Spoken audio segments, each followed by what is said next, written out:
Saudara, selamat datang di Fire of Faith Indonesia. Saudara, melanjutkan pembicaraan kita tahun ini mengenai kehidupan doa.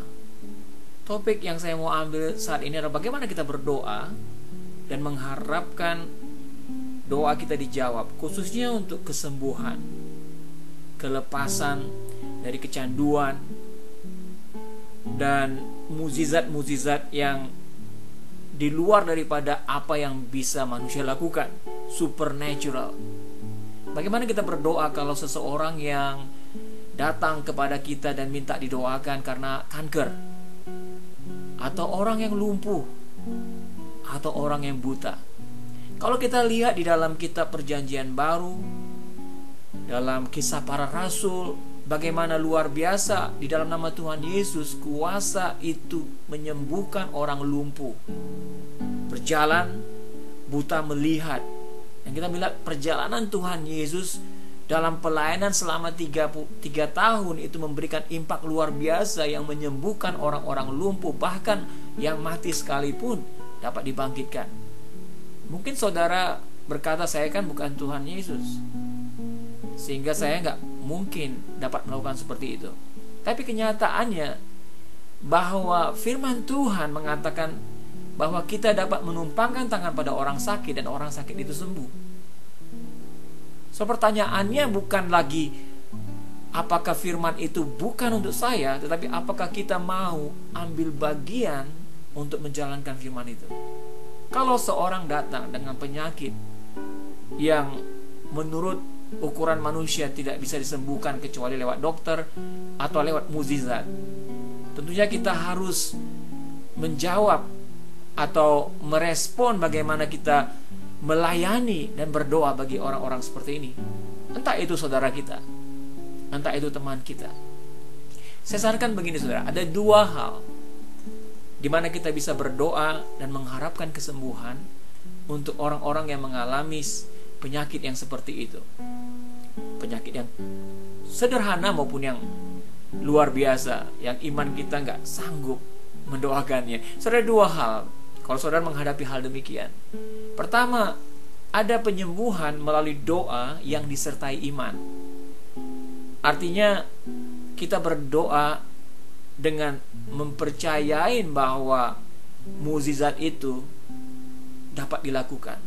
Tangan Tuhan, kuasa nama Yesus, janji firman Tuhan, apalagi Roh Kudus bisa mengangkat penyakit itu dan menyembuhkan orang yang sakit.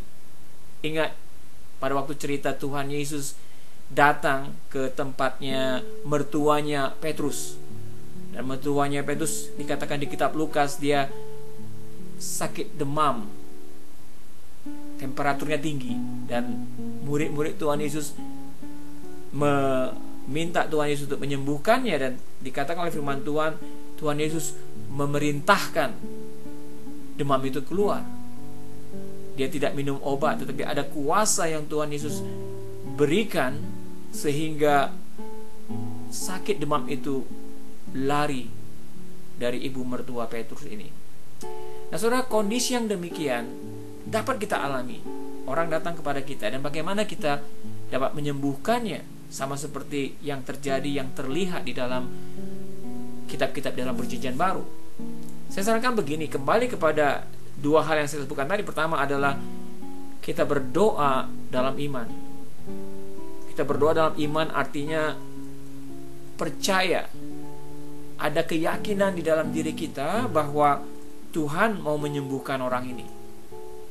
Dalam Kisah Para Rasul disebutkan pada waktu Paulus berkhotbah ke banyak orang, kemudian ada satu orang yang sedang duduk. Dia lumpuh. Tapi satu waktu mata Paulus melihat kepada orang ini, dan dia melihat ada iman di orang itu. Dan akhirnya dia katakan, berjalanlah, sembuh. Dan kemudian orang itu sembuh. Nah, dalam kondisi yang seperti ini saudara, iman itu sangat menentukan. Dalam perjalanan Tuhan Yesus pun, di dalam pelayanannya, dia menghargai orang-orang yang memiliki iman, dan iman itu menyembuhkan, seperti perempuan yang sakit pendarahan. Pada waktu dia tidak dilihat oleh Tuhan Yesus, dia berkata ke dalam dirinya, kalau aku bisa saja menjamah jubahnya, maka aku akan sembuh. Dan benar, tanpa Tuhan Yesus melihat kepadanya, dia menjamah dan ada aliran kuasa yang menyembuhkan dan memberhentikan langsung pendarahan yang terjadi di tubuhnya. Dan Tuhan Yesus kembali melihat kepada dia, mengatakan, imanmu telah menyembuhkanmu. Demikian juga ada seorang perwira Roma yang punya simpati dengan orang-orang Yahudi. Ketika satu pembantunya sakit, ya dia minta supaya Yesus dipanggil. Yesus mau datang, tapi dia bilang, jangan masuk ke rumahku karena aku gak layak, tapi katakan saja satu kata, sebab aku ini adalah perwira. Aku mengatakan kepada bawahanku melakukan ini, melakukan itu, mereka harus patuh. Dan saya percaya juga perkataanmu, kalau engkau katakan tanpa masuk ke rumahku, tanpa menjamah orang ini, maka orang ini pasti sembuh. Dan Tuhan Yesus apa? Menyembuhkan memang, tapi juga apa yang dikatakan, dia menghargai iman perwira ini. Bahkan dikatakan di Israel pada waktu tidak pernah ada orang yang memiliki iman seperti perwira itu. Saudara, iman di dalam kita mendoakan orang yang sakit sangat penting.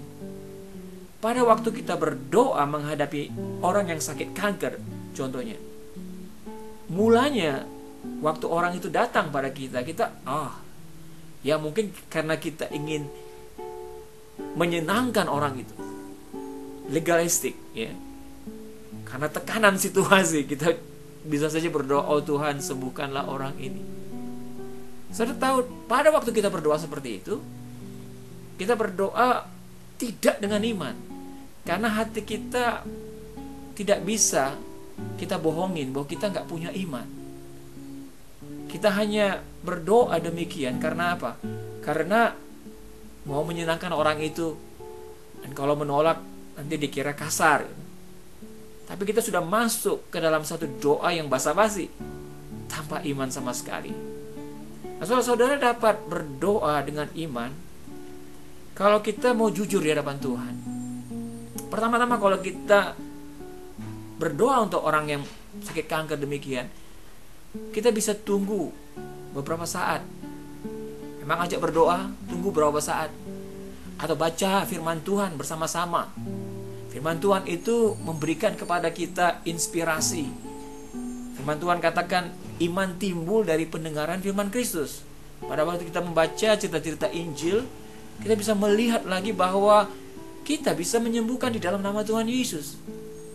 Nah, pada waktu kita membaca atau menunggu Roh Kudus bisa memberikan kekuatan kepada kita, dari dalam diri kita itu ada keyakinan. Nah, pada waktu keyakinan itu timbul, disitulah kita bisa mulai berdoa. Karena keyakinan itu adalah iman. Firman Tuhan katakan di Ibrani 11 ayat 1, iman itu adalah apa? Iman itu adalah dasar dari segala sesuatu yang kita harapkan dan bukti daripada yang tidak kita lihat. Nah, kita harapkan orang yang kanker ini sembuh dalam nama Tuhan, oleh kuasa Tuhan.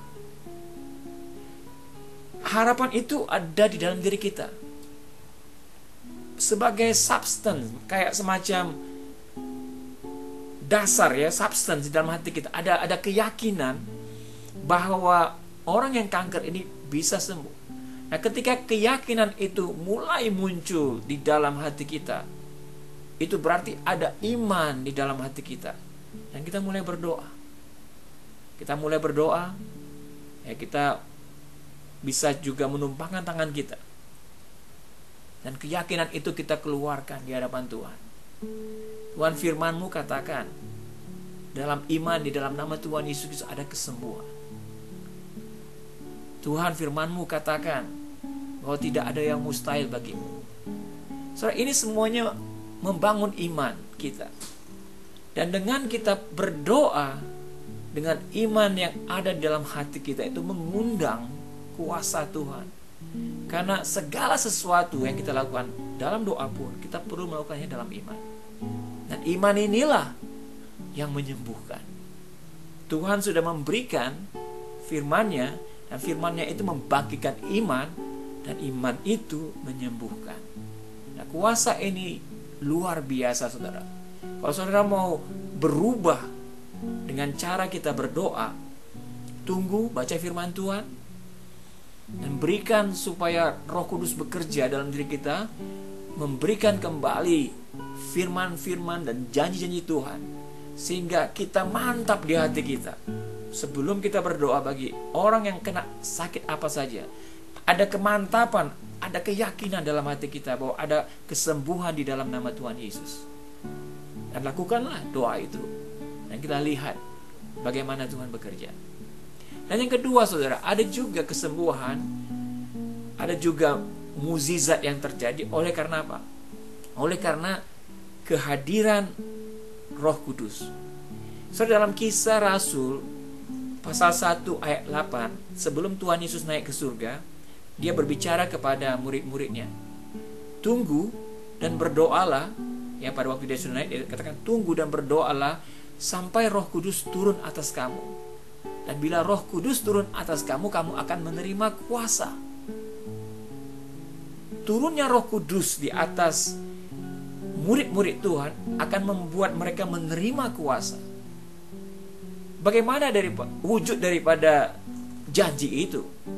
Kita lihat pada waktu hari Pentakosta.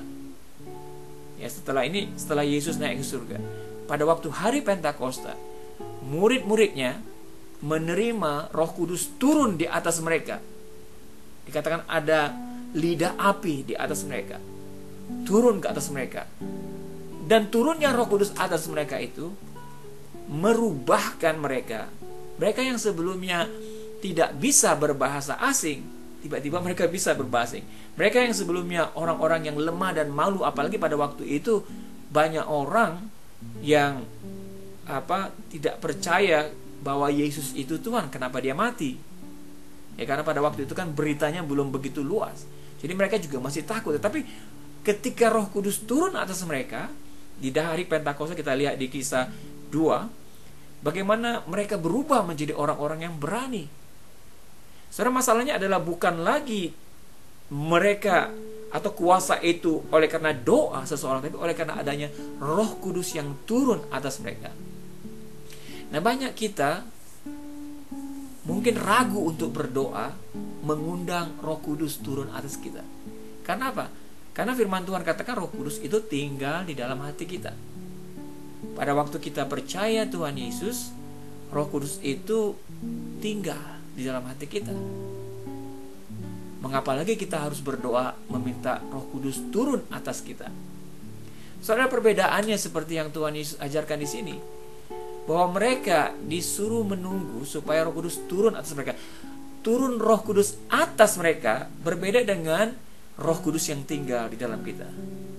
Turunnya Roh Kudus atas mereka adalah urapan Roh Kudus yang memberikan kuasa khusus bagi mereka untuk mereka bisa menyaksikan Yesus Kristus.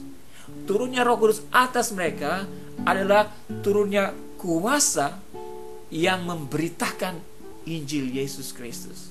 Nah, kalau orang sakit, potensi orang sakit itu untuk memberitakan Tuhan Yesus luar biasa. Oleh karena itu, kita juga bisa mengundang Roh Kudus untuk turun atas orang sakit, atau atas kita pada waktu kita melayani orang sakit. Dan kuasa itu yang datang bersama dengan Roh Kudus yang turun atas kita akan menyembuhkan segala sakit penyakit apapun. Pertanyaannya mengenai mengapa pada waktu pelayanan Yesus di muka bumi, orang-orang yang sakit itu secara instan disembuhkan. Orang yang matanya buta dijamah sembuh. Ada juga yang kena lepra dan beberapa waktu kemudian sembuh. Ada proses. Tapi banyak orang-orang yang lumpuh langsung disembuhkan oleh Tuhan. Kenapa? Karena di dalam Lukas 4 ayat 18 dikatakan sebelum Yesus memulai pelayanannya, dia berbicara di suatu sinagoga Yahudi pada waktu itu, dan dia buka kisah Yesaya 61 yang berbicara mengenai Roh Tuhan ada padaku Saya bacakan buat saudara dari Lukas 4 ayat 18. Roh Tuhan ada padaku, oleh sebab Ia telah mengurapi aku untuk menyampaikan kabar baik kepada orang-orang miskin. Dan Ia telah mengutus aku untuk memberitakan pembebasan kepada orang-orang tawanan dan penglihatan bagi orang-orang buta, untuk membebaskan orang-orang yang tertindas, untuk memberitakan tahun rahmat Tuhan telah datang. Yang digarisbawahi di sini adalah Roh Tuhan ada padaku. Nah, di dalam bahasa Inggrisnya lebih jelas. The Spirit of the Sovereign Lord is on me.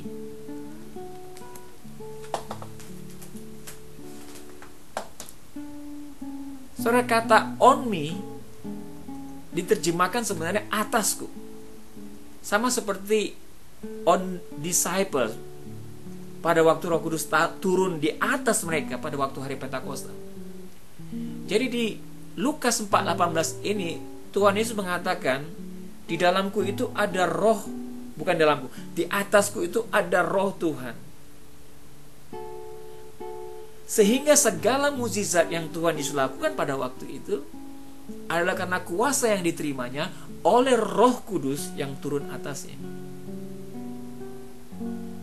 Sehingga dapatlah kita bisa simpulkan mengapa banyak mukjizat-mukjizat dalam kehidupan Tuhan Yesus terjadi, karena Roh Kudus yang atasnya tinggal terus-menerus.